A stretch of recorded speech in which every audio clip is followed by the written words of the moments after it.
श्री शिवाय नमस्तुभ्यम हर हर महादेव।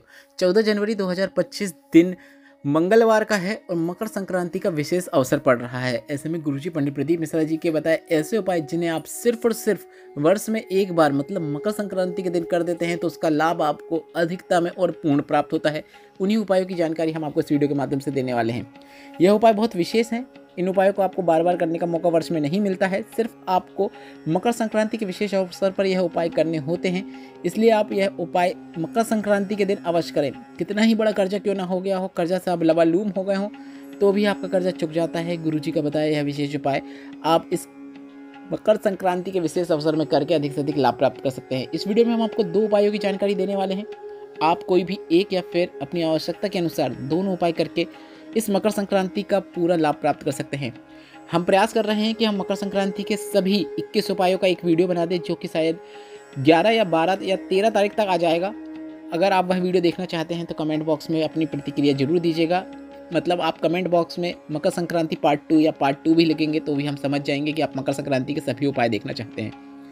और अगले वीडियो में हम यह भी प्रयास करेंगे कि सभी उपाय हम आपको वीडियो के माध्यम से करके भी बता दें, ताकि देखकर आपको समझने में आसानी हो। अब बढ़ते हैं उस उपाय की ओर जो कि आप मकर संक्रांति के दिन कर सकते हैं। इस उपाय को करने के लिए आपको 1 लोटा जल कलश की आवश्यकता होगी। अपने घर का जल आपको उपयोग करना है, इस बात का आपको ध्यान देना है। इसके साथ ही साथ 7 दाने चने की दाल के लेना है। दाने टूटे हुए नहीं होना चाहिए, इस बात का आपको ध्यान देना है। चने की दाल मतलब चना को तोड़ के 2 भाग होते हैं तो वह चने की दाल बन जाती है, तो 2 दाने कहलाएंगे। इस प्रकार से मतलब चने की दाल के आपको 7 दाने लेना है। थोड़ा सा कुमकुम लेना है या फिर आप रोली का भी उपयोग कर सकते हैं। 3 शमी पत्र लेना है और आपको 1 बेल पत्र लेना है। यही सभी सामग्री की आवश्यकता आपको इस उपाय के अंतर्गत होगी। फिर से सुन लीजिए, 1 कलश जल, 7 चने की दाल के दाने, थोड़ा सा कुमकुम या रोली, 3 शमी पत्र और 1 बेल पत्र। अब यह उपाय किन्हें करना है वह भी सुन लीजिए। अगर आपका कोई पैसा लेकर चला गया है, आपका पैसा लौटा नहीं रहा है, या फिर आपके ऊपर कर्जा बहुत बढ़ते ही चले जा रहा है, कर्जे को चुकाने के लिए दूसरा कर्जा लेना पड़ रहा है, कर्जा से लबालूम हो गए हैं, घर में पैसा आ नहीं रहा है, धन घर में बिल्कुल भी देखने को नहीं मिल रहा है, घर के भंडार हमेशा खाली रहते हैं, कर्ज में आप दबते चले जा रहे हैं, तो आपको यह उपाय करना है। या फिर आपका कोई बड़ा पैसा लेकर चला गया है या फिर आपका पैसा कोई लौटा नहीं रहा है, बहाने बना रहा है, तो भी आप यह उपाय कर सकते हैं। जितनी भी सामग्री है सभी सामग्री को एक जल से भरे हुए कलश के अंदर डाल देना है। मतलब जल से भरे हुए कलश के अंदर आपको 7 चने की दाल के दाने, थोड़ा सा कुमकुम या रोली, 3 शमी पत्र, 1 बेल पत्र डाल देना है। इसके बाद सूर्य भगवान के दर्शन करते हुए आपको वह जल छोड़ना है, मतलब अर्घ्य देना है। उत्तर की ओर मुख कर कर आपको जल छोड़ना है।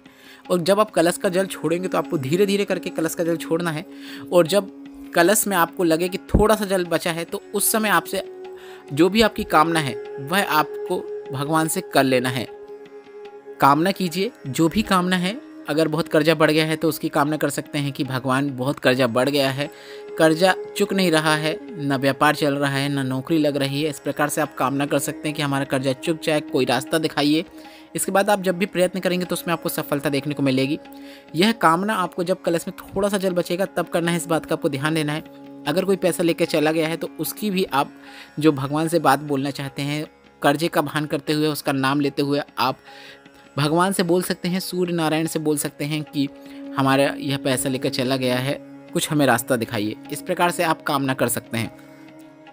इसके साथ ही आपको एक बात का ध्यान देना है कि अगर आप किसी पात्र को नीचे रख देंगे तो काफ़ी अच्छी बात है। सूर्य भगवान को जब आप जल का अर्घ्य देंगे तो वह जल जो ज़मीन में गिरेगा वह नीचे किसी पात्र में इकट्ठा हो जाएगा, तो काफ़ी अच्छी बात है।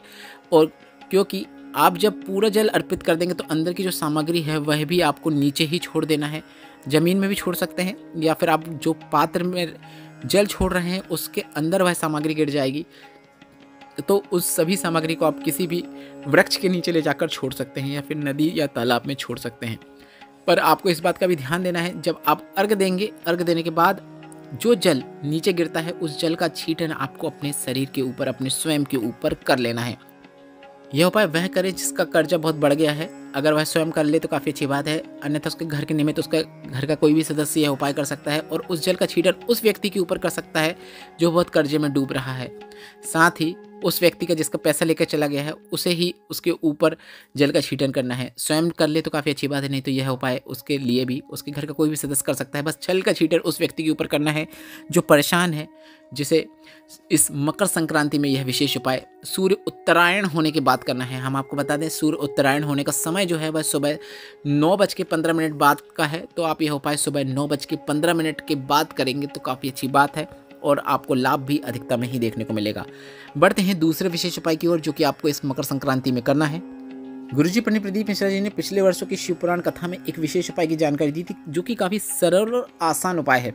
इस उपाय के अंतर्गत अगर आपके हाथ पांव में कंपन हो रही है या फिर हाथ पांव कांपते हैं या फिर डॉक्टर ने बाईपास सर्जरी की कह दिया है या फिर नसें चोक हो गई हैं या फिर चोक हो रही है, तो सबसे पहले तो आपको इस बात का ध्यान देना है कि आपको डॉक्टर को दिखाना है, डॉक्टर का पूरा इलाज कराना है। डॉक्टर शुरू से लेकर आखिरी तक जो जो कहे वह सभी करना है, डॉक्टर की दवाइयाँ भी लेना है। पर साथ ही साथ आपको इस मकर संक्रांति में एक विशेष उपाय भी करना है। गुरुजी ने कहा अगर आप कोई भी उपाय नहीं कर पा रहे हैं तो इस मकर संक्रांति में आपको 14 लोग, अब यह 14 लोग कोई भी हो सकते हैं, उन्हें आपको नाम का दान करना है। मतलब मकर संक्रांति में नाम दान का बहुत अधिक महत्व होता है। 14 लोगों से आपको राम राम बोल सकते हैं या फिर श्री शिवाय नमस्तुभ्यम बोल सकते हैं या फिर ओम नमः शिवाय बोल सकते हैं।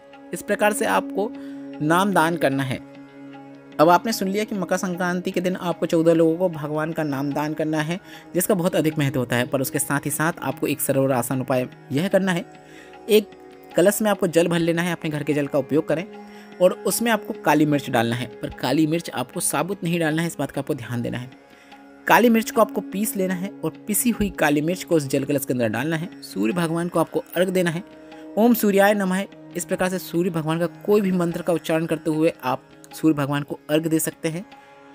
इसके बाद आप अर्घ जब देंगे तो जल जो नीचे गिरेगा उस जल को आपको थोड़ा सा प्राप्त करना है और प्राप्त किए हुए जल को अपने हाथ में या शरीर में जहाँ पे भी कंपन है या फिर शरीर में जहाँ पे भी समस्या है या फिर शरीर में जहाँ पर भी नसें चोक चल रही हैं वहाँ पर उस जल को आपको लगा लेना है।